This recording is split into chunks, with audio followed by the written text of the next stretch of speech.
So now we're going to draw some more dynamic poses, and for this one I chose Zoey from K-Pop Demon Hunters.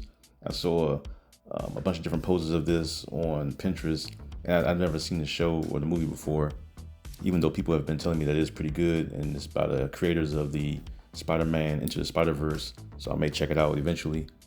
But with this one, I chose this pose because I guess she has her hand holding the kunai in her top and bottom hand.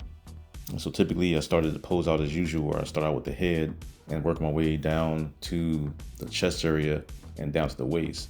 And I'm just creating quick oval shapes, and right now I'm making a line to go straight at an angle so that I can kind of see the angle of where to place the next circle, and so that my eye can see the direction of where it's going. Because sometimes I might place a circle in the bottom and it may not really be going at an angle, because sometimes your eye or my brain isn't really seeing it that way. So I'll create that line just to trick my brain into seeing it going at an angle. And so right now I'm adding in the legs. I'm not really making too much of a cylinder. I'm just drawing in the line, making it straight, fast, just to get that initial sketch in. That way when I start adding in the details, I already know where everything is, because I'm just quickly placing the line. Same thing with the arm, creating a cylinder for arm, circles for the elbow, another cylinder for the forearm. I'm trying to work in all the shapes to figure out where this is going. I'm adding in the hand, and I'm quickly putting in the finger because she's holding the kunai at the bottom. So I'm just making the little 3 kunais that she has in her fingers, and the back fingers are hidden so you can't really see them. And I'm just adding in that extra line just to show where the stomach is. That way you can kind of seal it a little bit and not have too many gaps into it. And right now I'm adding in the arm on the other side. And since you can't really see what's going on, it's all you see is the arm, since everything else is hidden on the side. And quickly drawing in the hand, adding in like the box just so you can see, just to give me an idea of where the hand is going to go.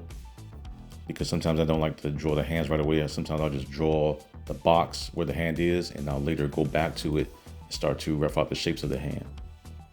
You see me doing right here, I'm just blocking in all the fingers, and for the knuckles I make the circles. And making the circles for the knuckles is the easy way for me to figure out where the fingers are going to go and be placed, and it's an easier way for me to know how to shape the hand after adding those circles. At least it's an easy way for me to know and quickly understand how to create the hand and position the hand. So I'm drawing in the other part of the finger. I always separate the fingers into 3 different cylinders for the fingers.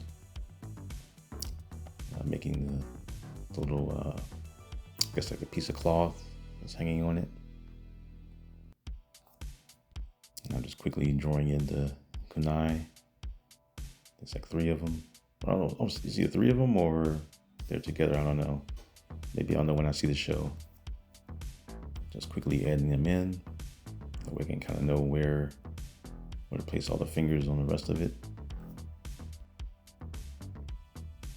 I'm just darkening some of the areas up, trying to fine tune it a little bit more. Working the shoulders. And that's it for this video. If you want to see more videos like this, like button, subscribe, and comment if there's any other poses you want to see. I know I've seen a lot of comments for a Spider-Man pose, so I may have one of those coming. And also, I'll be getting a lot for doing another One Piece also. All right, take care.